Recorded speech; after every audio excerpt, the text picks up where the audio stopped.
Bondad, señora.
Después de verificar.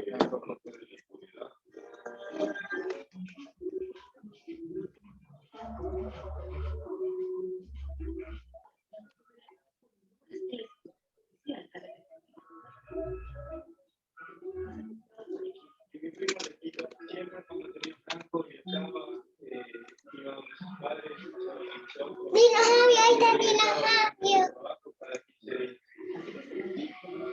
Termina Javi de tu casa.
Son macacos felices.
País en la crisis que atraviesa, por lo que es indispensable defender y afianzar la dolarización, según señaló. También manifestó que la propuesta de reforma tiene 4 claros objetivos: proteger la dolarización, fortalecer la reserva internacional para respaldar los depósitos de los ecuatorianos, otorgar autonomía al Banco Central y a las juntas de política monetaria.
Churamines.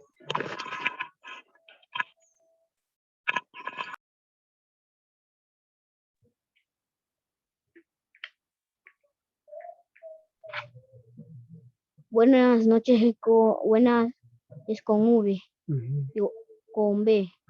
Con V. Con B, papito.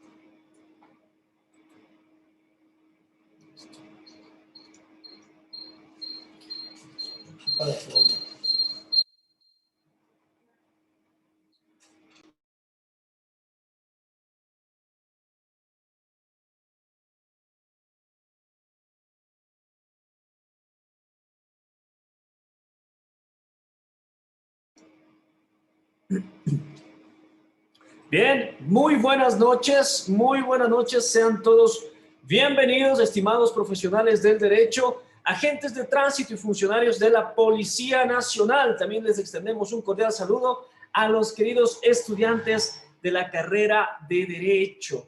¿Ok? El día de hoy tenemos la segunda parte del webinar legal de tránsito con el tema análisis de la causa basal respecto a la responsabilidad en accidentes de tránsito. ¿Ok? Muy buenas noches con todos. Esta noche va a ser un poco más interactiva, así que por favor háganos saber por aquí al chat desde qué parte del Ecuador, desde qué rincones de nuestro país están conectados para tener un poco más de interacción con ustedes, que bueno, lamentablemente la noche de ayer se nos llenó la sala. El día de hoy tenemos el triple de alcance y esperamos llegar a todos y cada uno de los rincones, desde Ambato, desde Imbabura, dicen por acá, desde Quito, Machala.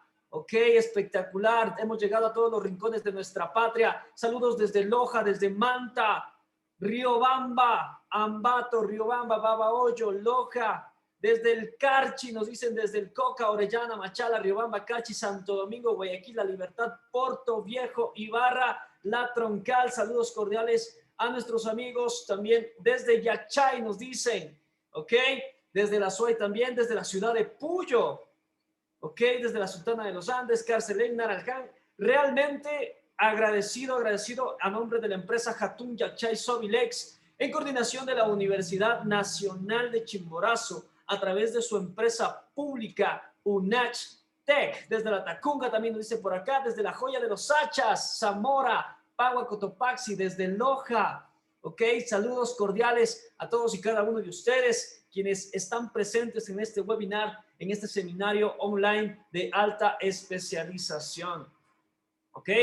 Cabe recalcar, estimados participantes, y quiero ser bastante enfático en este punto, es súper importante que durante la ponencia todos y cada uno de ustedes puedan formular las preguntas en el momento en el que ésta surja, para evitar los inconvenientes de que al final de la noche estas preguntas puedan ser seleccionadas mediante nuestro comité técnico para que posterior a ello puedan ser respondidas por nuestro profesional, ¿ok? No olviden hacer sus preguntas en el momento en el que ésta surja. ¿Listo?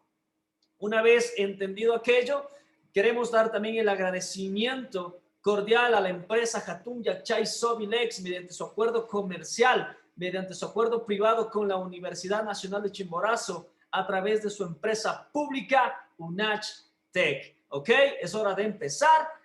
Saludos a todos desde el Cantón del Triunfo, nos dicen por acá, desde la Tacunga, desde Quito, Ibarra, Porto Viejo, Azogues, Santo Domingo, realmente desde todos los rincones de nuestra patria. Sean todos bienvenidos, bienvenidos. ¿Ok?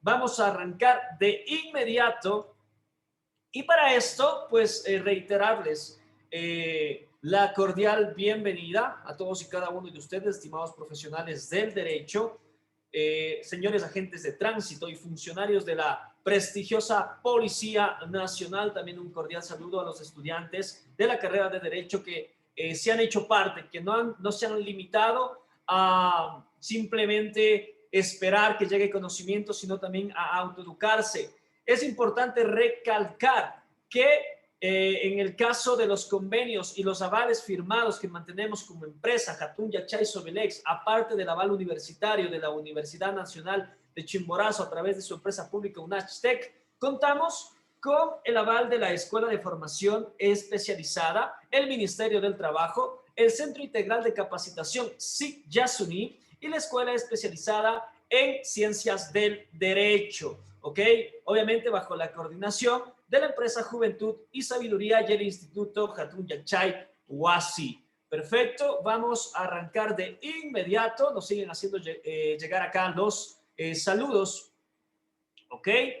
Y bueno, vamos a dar las indicaciones generales, a reiterarlas. Los participantes pueden dejar sus preguntas a través de los grupos de WhatsApp en el que fueron añadidos. También lo pueden hacer a través de esta sala. La noche anterior estuvimos pues en otra plataforma pues que nos limitó bastante a la participación de todos y cada uno de ustedes. Sin embargo, hoy hemos superado ese problema, ese inconveniente, y pueden utilizar la sala para dejar las preguntas y que nuestro comité técnico pueda evaluarlas. Reiteramos el compromiso con ustedes, ya que es importante que las dudas que les surjan durante la ponencia de nuestro experto participante la noche de hoy puedan ser aclaradas. Pero para aquello, ustedes deben dejar las preguntas en el momento en el que ésta surja, para que nuestro comité técnico al final de la clase pueda enviar las preguntas en vivo a nuestro ponente y nuestro experto pueda responder, ¿ok? Los participantes no pueden intervenir durante la ponencia, ¿ok? Y los micrófonos de los participantes deberán estar en silencio en absolutamente todo el momento, durante toda la ponencia, ¿ok? Nos siguen confirmando por acá sus asistencias, espectacular. Es importante que si tienen compañeros, colegas que estén en este momento interesados en adquirir, puedan compartir el link de la sala. Tenemos el triple de alcance de la noche de ayer, así que es súper importante que ustedes puedan ser partícipes y compartidores también de conocimiento, ¿ok? Así que es momento de presentar a nuestro ponente de la noche. Él es doctor en jurisprudencia y abogado de los Tribunales de Justicia de la República del Ecuador por la Universidad Estatal de Cuenca. Es especialista en Derecho Penal y Justicia Indígena, magíster en Derecho Penal y Criminología. Ha sido facilitador en el Encuentro Binacional sobre Justicia Social y Derechos Humanos. Fue ponente en el primer Congreso Internacional de Ciencias Forenses con el tema Código Orgánico Penal y su correcta aplicación en las ciencias forenses. ¿Ok? Agradecemos, por favor, la correcta utilización de la plataforma para que, a efecto de aquello, puedan tener la mayor cantidad de información posible. ¿Ok? Nuestro ponente, además de lo que ya hemos mencionado, cuenta también con una amplia experiencia en el sistema judicial ecuatoriano. Ha sido secretario ejecutivo del Consejo de la Niñez y Adolescencia del Cantón Guamote en el Plan Piloto del Consejo Nacional de la Niñez y Adolescencia. Fue juez de garantías penales, tránsito, contravenciones del Cantón Pastaza, titular desde junio del 2010 hasta noviembre del 2019. Además, es docente universitario en la Facultad de Derecho de la Universidad Autónoma de los Andes desde octubre del 2013 hasta noviembre del 2019.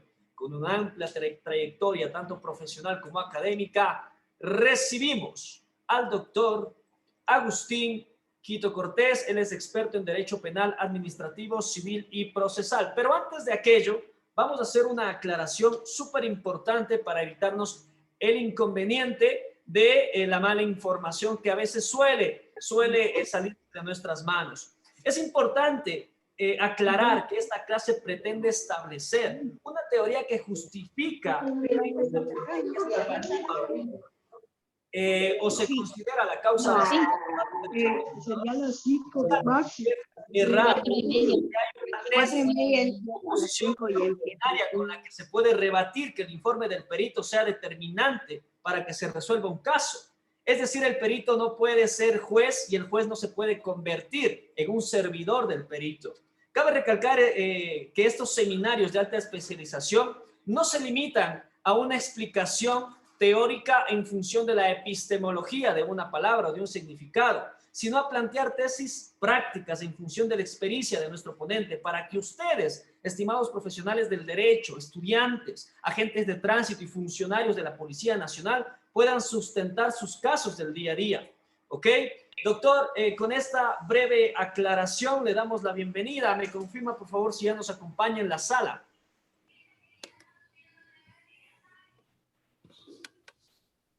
Efectivamente, François, no sé si me escuchan ahí. Perfectamente, doctor. El auditorio todo suyo. Muchísimas gracias. Voy a agradecerles por continuar en conexión con nosotros para este segundo día del webinar respecto a causa basal. Pero previo a referirme específicamente al tema, voy a tener necesariamente que ser enfático en manifestar algo, y con el respeto de todas las personas que tienen la bondad de escuchar esta ponencia.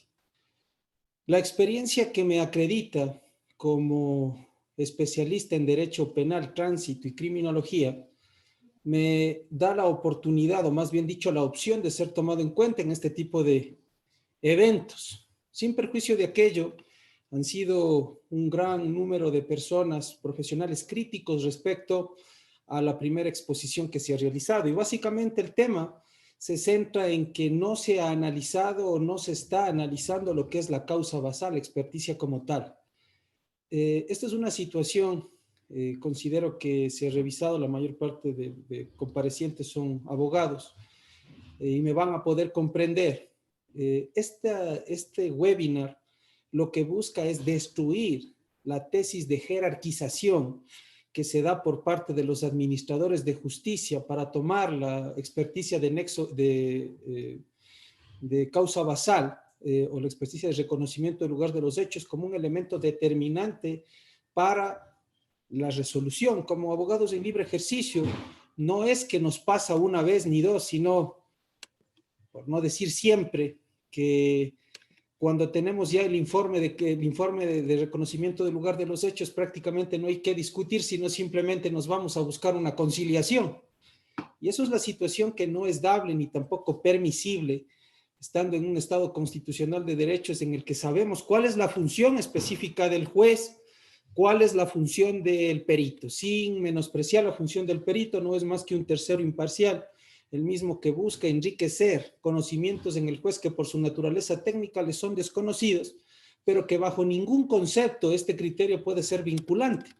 Y esta prohibición de vinculación de la experticia es la que nos lleva a tomar en cuenta esta ponencia. ¿Por qué razón? Porque hasta donde tengo entendido, facilité ya la sentencia emitida por la Corte Constitucional, en la que les pone a ustedes al tanto de que es posible la concurrencia de culpas, pero sin perjuicio de aquello, los peritos nunca determinan aquello, jamás. Ellos se van por el tema específico de establecer una responsabilidad, es decir, caen nuevamente en el elemento de jerarquización, de concurrencia de culpas, de causas concurrentes, para establecer una única y determinante y de esta manera siempre encontrar un culpable.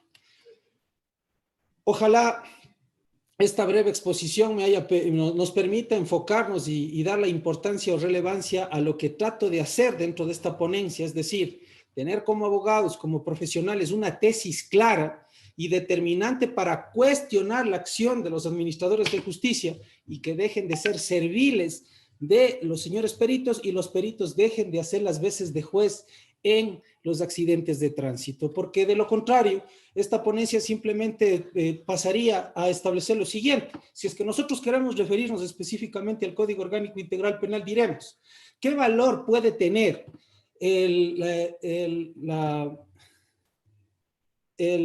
parte policial generado en este caso por los agentes de primera llegada cuando se genera un accidente de tránsito, si ellos no son peritos en la materia?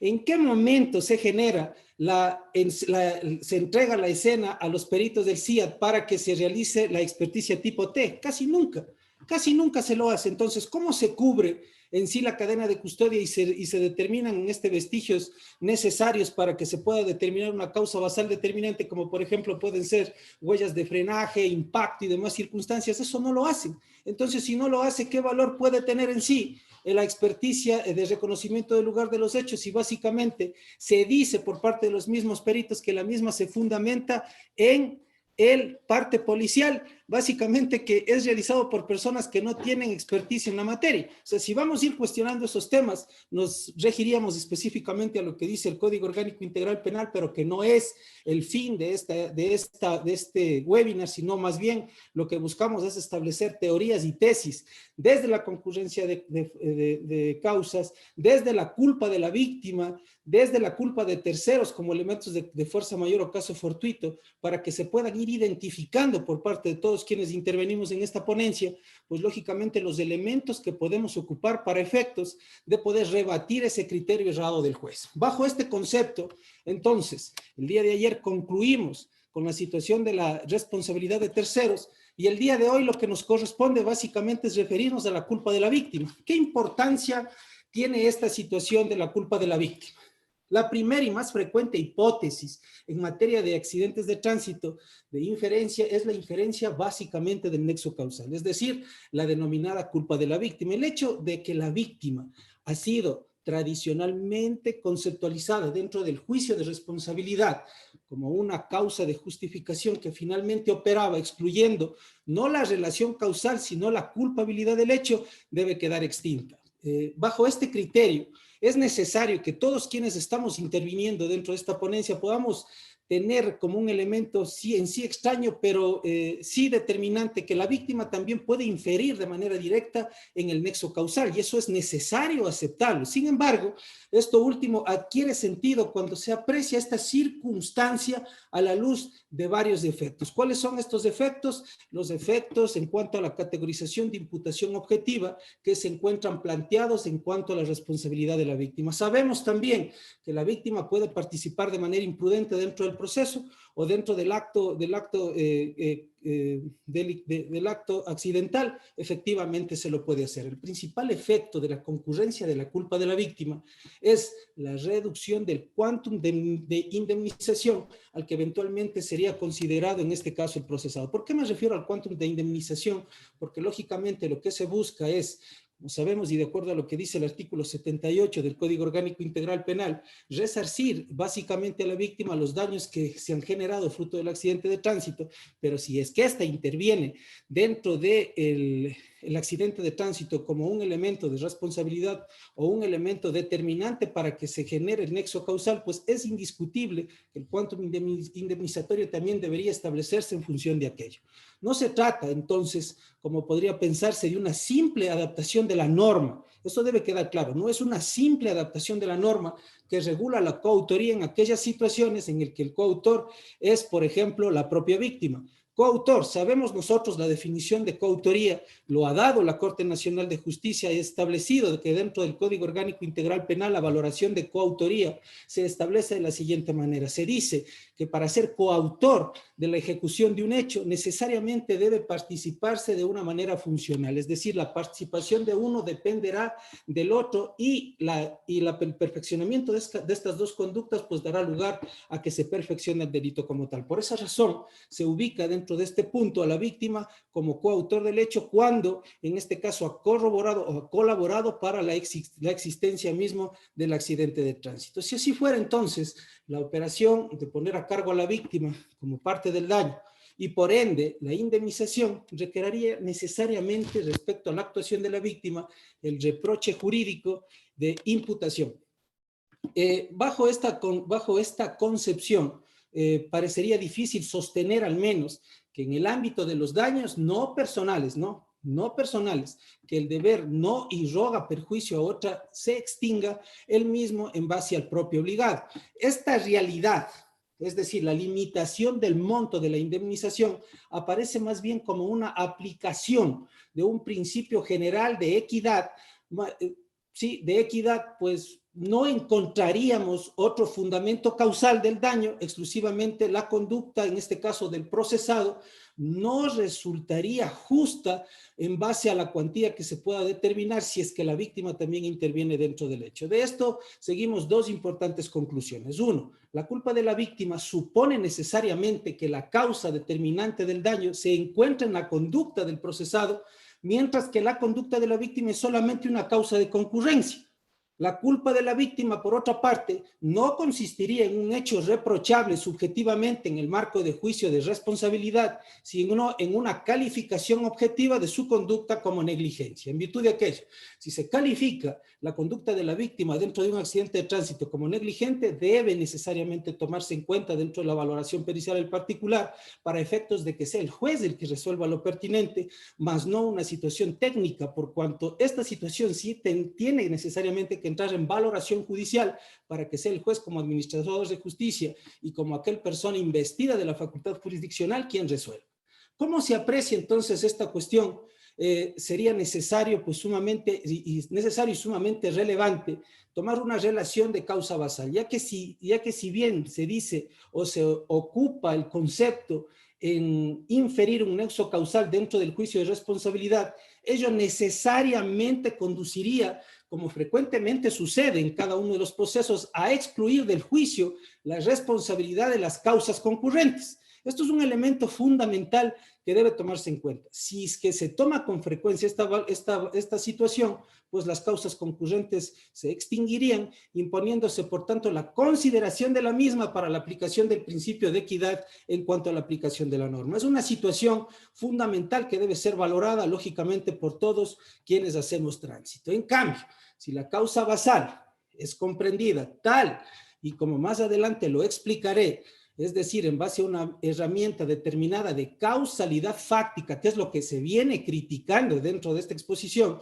entonces se comenzaría a comprender lo imprescindible del concepto, pues concebida que fuera de este modo la causa basal, permitiría establecer el límite entre la exclusión de culpabilidad cuando la causa basal se identifica con la conducta de la víctima y la simple interferencia del nexo causal cuando la conducta de la víctima está solo como una causa concurrente.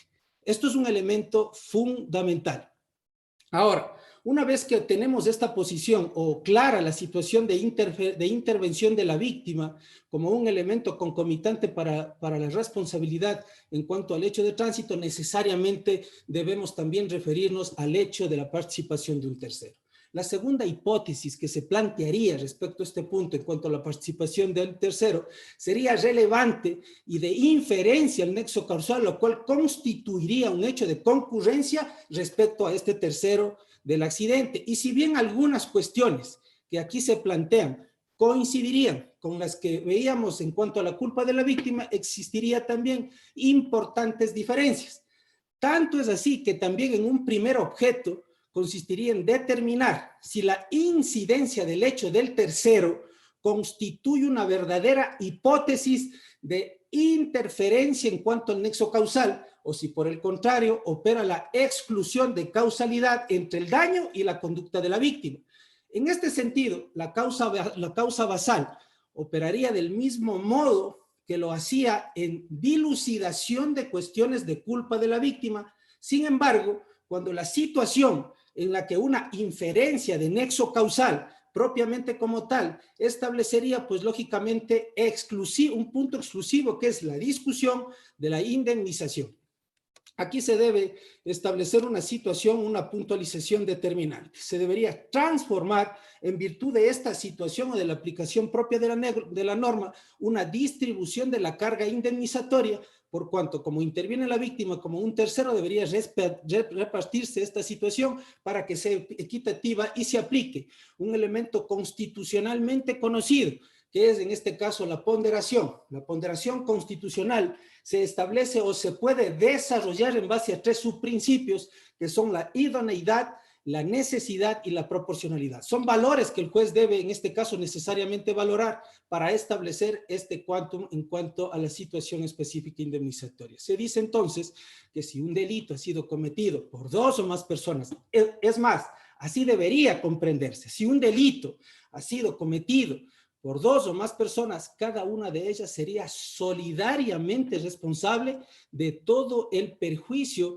que se ha generado y por ende también se acusaría una responsabilidad compartida. La culpa del tercero entonces ya no es objeto de una calificación objetiva como sucedía en la culpa de la víctima. No obstante, el papel que desempeña la noción de causa basal se mantiene intacta, señores. Se mantiene tal cual lo hemos venido discutiendo.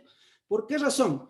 Por cuanto es claro que la relación de la víctima con los coautores opera en base a un régimen de solidaridad pasiva en cuanto a la obligación indemnizatoria, que no quedaría claro bajo ningún concepto para que se determine objetivamente la forma y las cantidades específicas en lo que se está discutiendo. La utilidad del concepto, entonces, se vuelve todavía más evidente, ya que pareciera al menos difícil establecer un criterio general de comportamiento de culpas. Al hablar de comportamiento de culpas, estamos necesariamente refiriéndonos a los bienes jurídicos que definen la negligencia como cuantificados cualitativamente en similitud y próximos a la determinación. En base a esta situación, pues la proporción en la que la conducta para sopesar las causas se atribuiría necesariamente en base a este sistema de jerarquización conforme lo hemos venido sosteniendo.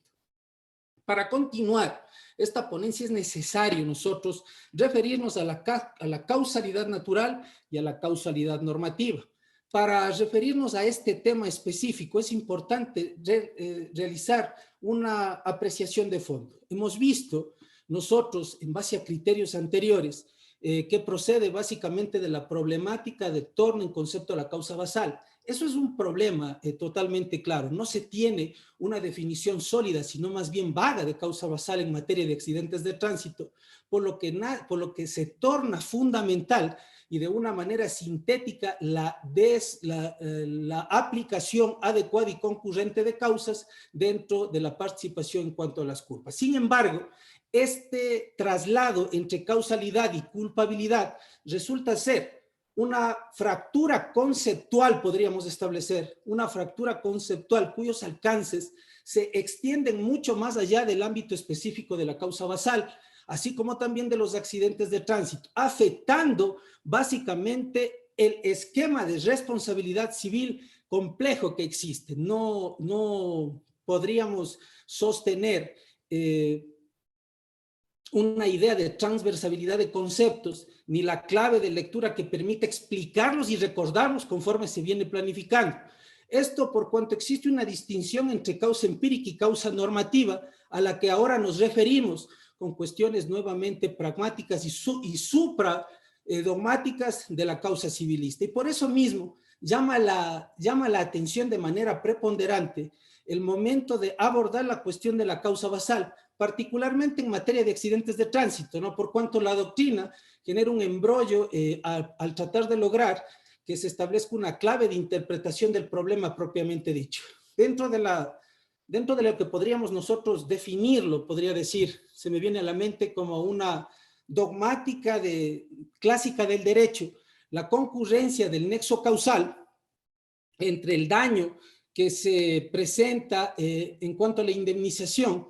Básicamente se podría establecer que la conducta del demandado ha sido siempre planteada de un modo lineal y unívoco, asumiendo una axiología determinante en cuanto a la naturaleza misma de la culpa. Sin embargo, el desarrollo de la cuestión real en cuanto a nexo causal hablando, particularmente dependería de un derecho propio subjetivista más modernizado que el derecho anglosajón, el mismo que ha destacado una diferencia claramente marcada en cuanto a esta jerarquización de concurrencia de culpas para tratar de determinar o conceptualizar de una manera adecuada lo que se constituye o se conoce en sí como causa basal. La discusión, entonces, en base a esta circunstancia, ha generado básicamente un hecho determinante.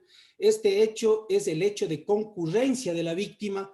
La concurrencia de la víctima cambia la posición y la valoración específicamente del tema puntual pericial para que se pueda en sí permitir al administrador de justicia ser quien valore en derecho la consideración básica que se debería tomar en cuenta para establecer una sentencia, así como también la posición y responsabilidad de cada uno de quienes han intervenido en los accidentes de tránsito. Entonces, planteadas las cosas de esta forma, se trata de una cuestión ciertamente expuesta al debate. Esto es, sin lugar a dudas, toda vez que si nosotros nos perfilamos en la evolución más reciente del derecho de daños a raíz de la norma romano-germánica hacia un abandono de los criterios de reproche y centrándonos a sí mismo para efectos de determinación en cuanto a la procedencia y quantum de la indemnización en el daño experimentado, pues nosotros podríamos consolidar una hipótesis contenida de la norma, lo cual nos permitiría tener más claro este concepto débil en cuanto a causa basal. Resulta entonces explicable por qué en el sistema de responsabilidad subjetiva la preocupación por la causalidad no haya sido relevante, ya que un criterio simple para la determinación es en la práctica bastante difícil para deducir la cuestión y el porqué del centro de análisis del juicio de responsabilidad, estableciéndose básicamente una noción de culpa basado en previsibilidades. Y esta situación pues es bastante cuestionable. La discusión expresa entonces entre causalidad empírica, fáctica o material y la causa normativa jurídica tiene su origen básico en Helms-Kelsen. Nosotros hemos leído a Helms-Kelsen y este ha establecido esta diferencia en cuanto a la imputación natural de la imputación jurídica. Entonces, sería necesario tratar o pasar a tratar el tema de análisis de causa basal. Este análisis de causa basal va a ser en sí el elemento concomitante o la cúspide de toda esta situación al establecer que básicamente esta distinción entre causalidad natural o empírica y la causalidad jurídica o normativa establece necesariamente una disposición, la misma que apunta de manera esencial a establecer una diferencia clara entre estos dos absolutas inconsistencias, no solo desde una perspectiva cuantitativa, sino también en el hecho de existir una preeminiscencia temporal del primero respecto al segundo en el juicio de responsabilidad. Así, para imputar un determinado resultado dañoso a un sujeto, corresponderá siempre, en primer término, examinar la causalidad natural en virtud del daño causado para lograr siempre un elemento causal y de manera objetiva y descrita con un determinado evento material. Básicamente se dice que los hechos para ser juzgados tienen que materializarse y específicamente para poder determinar la existencia de un accidente de tránsito, pues lógicamente tenemos que ver la existencia material del hecho. En otras palabras, y a modo de ejemplo podríamos establecer, solo cuando estamos seguros de la muerte o que las lesiones fueron causadas por un atropello, estaríamos en disposición de indagar si el atropello es un hecho pertinente al conductor o si le es moralmente reprochable. Por otra parte, el examen de nexo causal se compone de una segunda etapa, la cual, una vez establecida la causalidad empírica de la que nos estamos refiriendo, puede procederse propiamente a la etapa de imputación.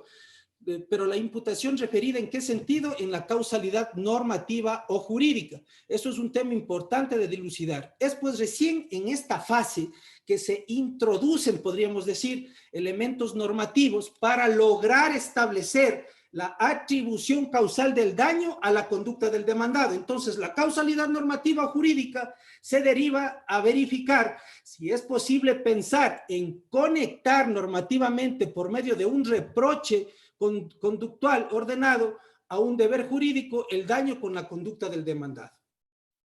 A pesar de todo lo que se está estableciendo y estas distinciones que se están marcando, no resulta nuevo bajo ningún concepto esa presunta conceptualización subjetivista de nuestro derecho continental en cuanto a la sistematización o conceptualización clara de lo que en sí constituye el nexo causal. Por esa razón, es sobre todo esta última circunstancia la que finalmente ha contribuido a ensombrecer o confundir el análisis relacionado de la causa basal en el juicio de responsabilidad, generándose un síntoma de malestar el cual necesariamente debe difundirse y sostener de una manera más consolidada el elemento básico de causa basal. En efecto, la diferencia que aquí hacemos entre causalidad natural y causalidad jurídica equivaldría, aunque con cierta diferencia, a la ya sólidamente asentada distinción del Common Law que hace entre la causalidad in facto y la causalidad in law en materia de derecho de daños. Así pues, y planteándonos las cosas de esta manera, los mismos problemas que se relacionan en la causalidad planteada tanto en el derecho anglosajón como el derecho continental es el mismo en el desarrollo en cuanto a la distinción propia del nexo causal. Bajo estas consideraciones, ¿en qué podemos concluir? En que debe romperse bajo todo concepto, todo criterio, esa idea errada, esa idea cerrada y que limita en muchos de los casos un actuar adecuado por parte de los abogados en libre ejercicio y que también para criterio de quién está haciendo esta disertación limita el derecho específico a la defensa, ya que nada podemos hacer, nada podemos sostener si es que los administradores de justicia siguen estableciendo esta valoración jerarquizada a la que acceden en este caso los peritos para consolidar un criterio cerrado, un criterio ciego, un criterio técnico y carente absolutamente de todo principio jurídico.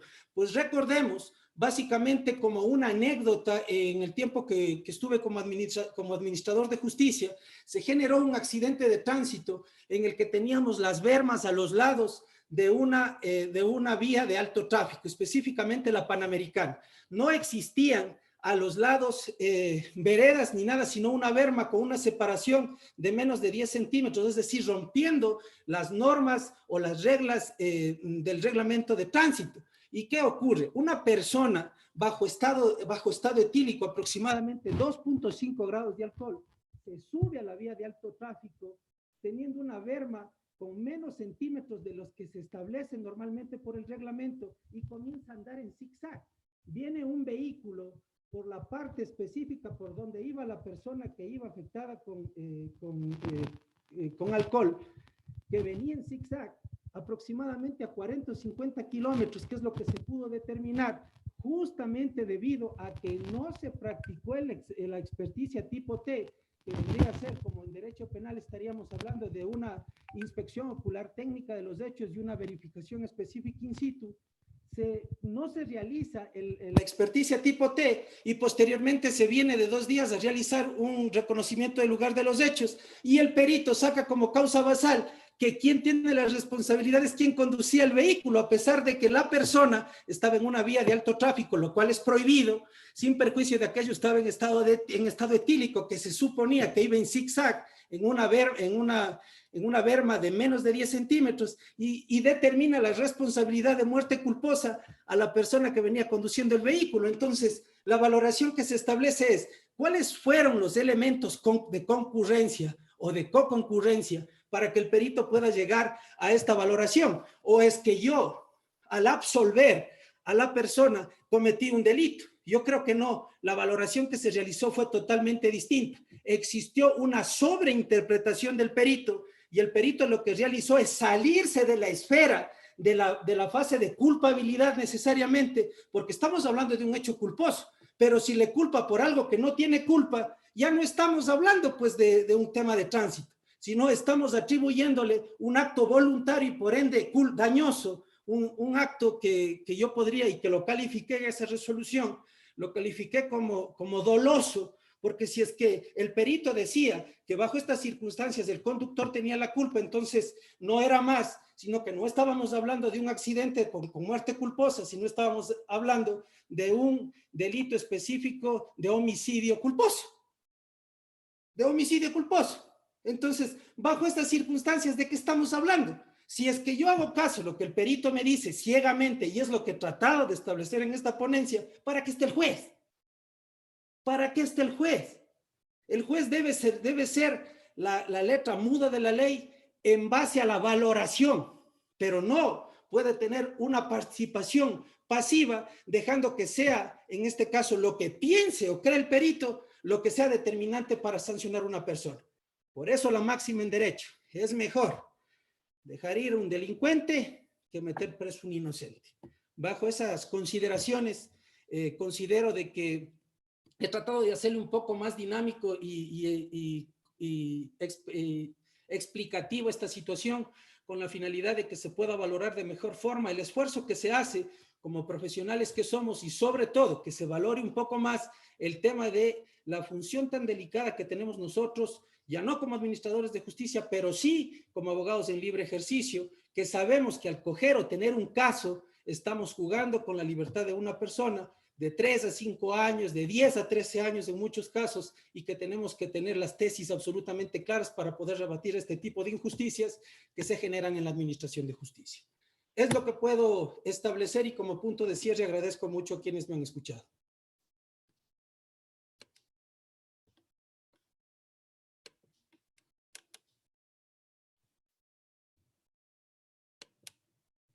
Estimado François, no sé si me escucha.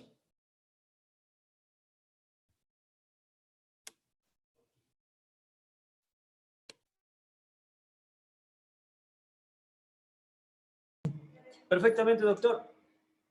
Bien, agradecemos la perfecta ponencia magistral del doctor Agustín Quito, experto en Derecho Penal, Administrativo, Procesal y de Tránsito. Es momento entonces de dar lectura a las preguntas del foro. Para esto habíamos solicitado de la manera más cordial se hagan llegar a los grupos de WhatsApp o mediante esta sala para posteriormente verificarlas con un comité técnico.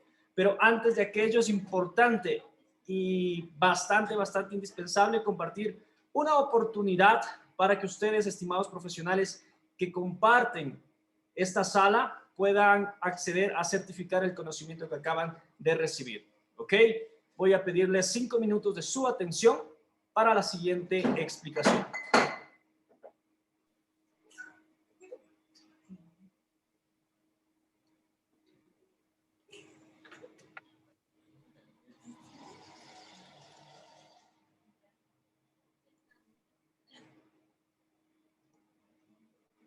¿Ok?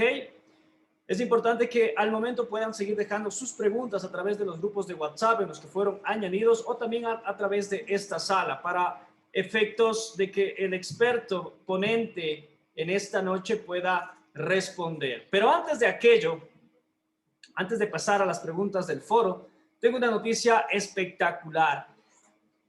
¿Quieres certificar tu conocimiento con nosotros y ser partícipe de una comunidad de aprendices constantemente en temas de derecho, en temas de litigación, en temas plenamente legales? Pueden acceder a esta certificación de participación, como pueden ver en sus pantallas, estimados profesionales, para acceder a esta certificación del seminario online sobre derecho en tránsito. Ustedes en este momento pueden comunicarse con sus respectivos asesores de captación, quienes inmediatamente tienen la predisposición de darles la información respectiva y obviamente preguntar por los descuentos especiales para grupos, ¿ok? En este webinar. Pero además de aquello, si deseas ampliar tus conocimientos en un curso de alta especialización en Derecho Penal, te presentamos la siguiente oportunidad.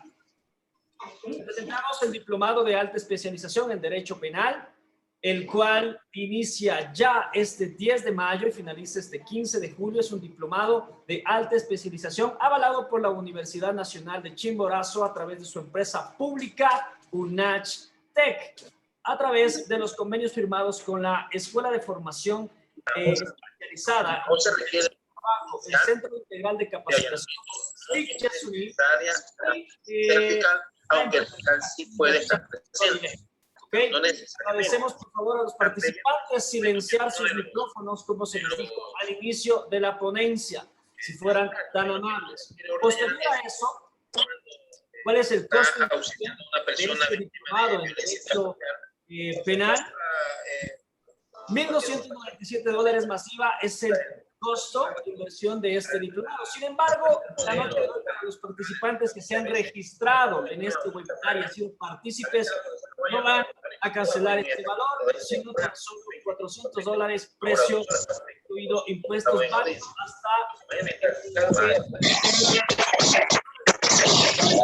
tener mayor respuesta y obviamente preguntar por los descuentos especiales para el grupo.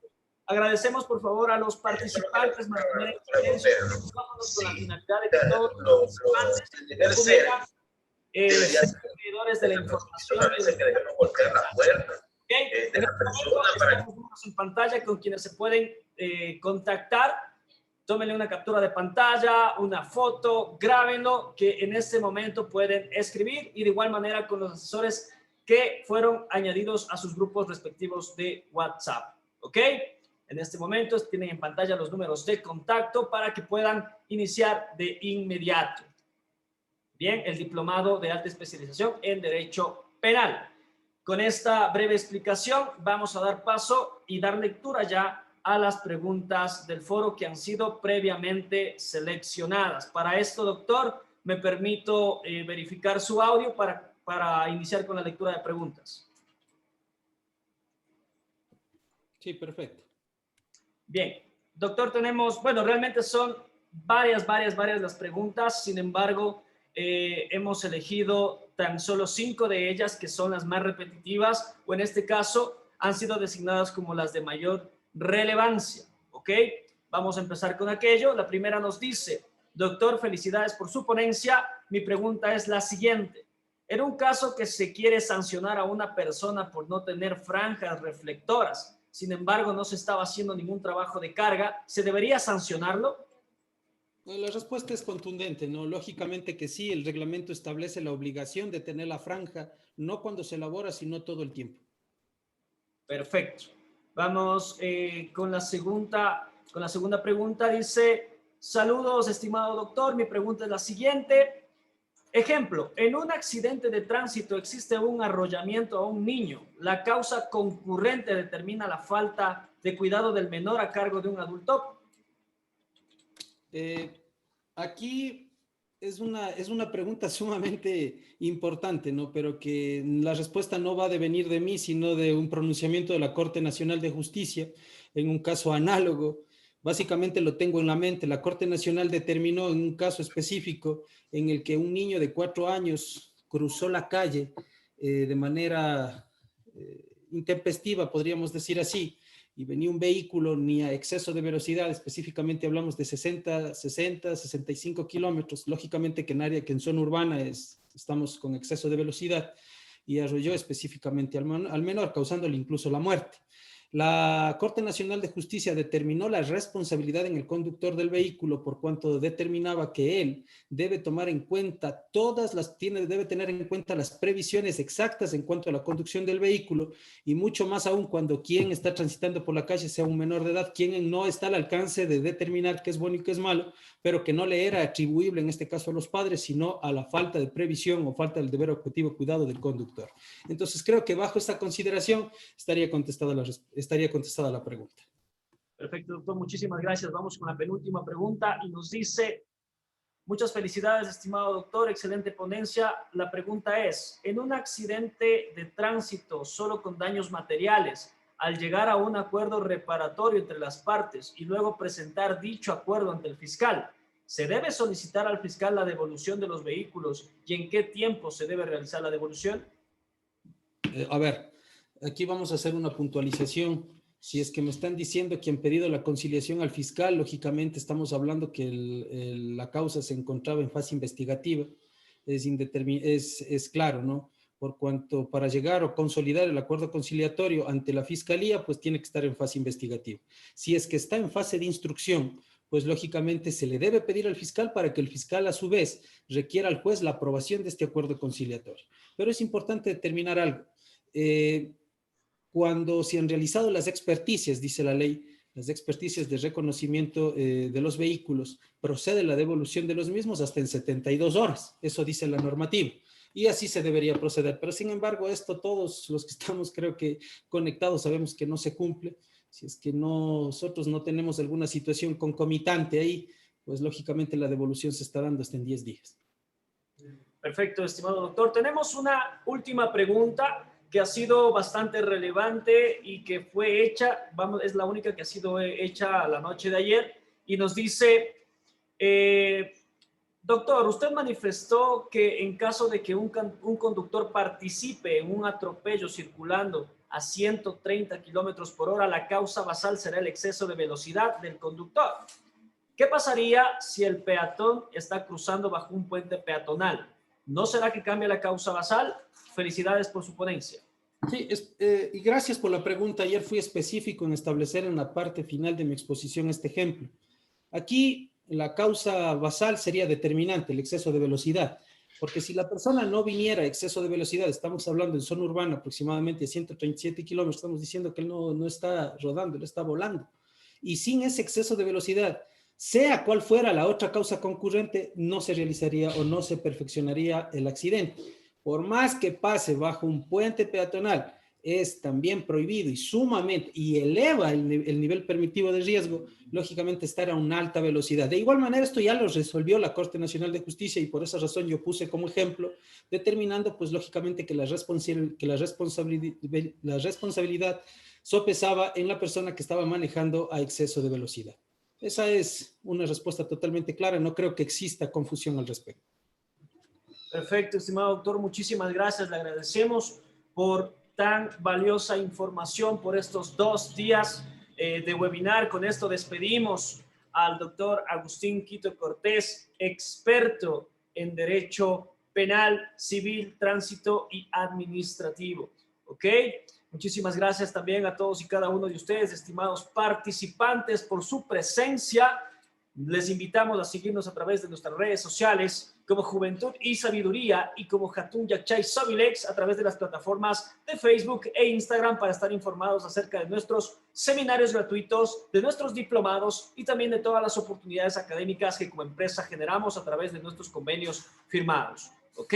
Muchísimas gracias una vez más por su asistencia a este seminario legal de tránsito. Se trató el día de ayer, el día de hoy, el análisis de la causa basal respecto a la responsabilidad en accidentes de tránsito. Gracias a la coordinación de la empresa Hatun Yacchay Sobilex, capacitadores y formadores, y la Universidad Nacional de Chimborazo a través de su empresa pública UNACH Tech. Mi nombre es François Freire Prieto, International Master Speaker de la Cámara Internacional de Conferencistas. Ha sido un gusto y un placer compartir con ustedes en este par de noches y que Dios los bendiga a todos.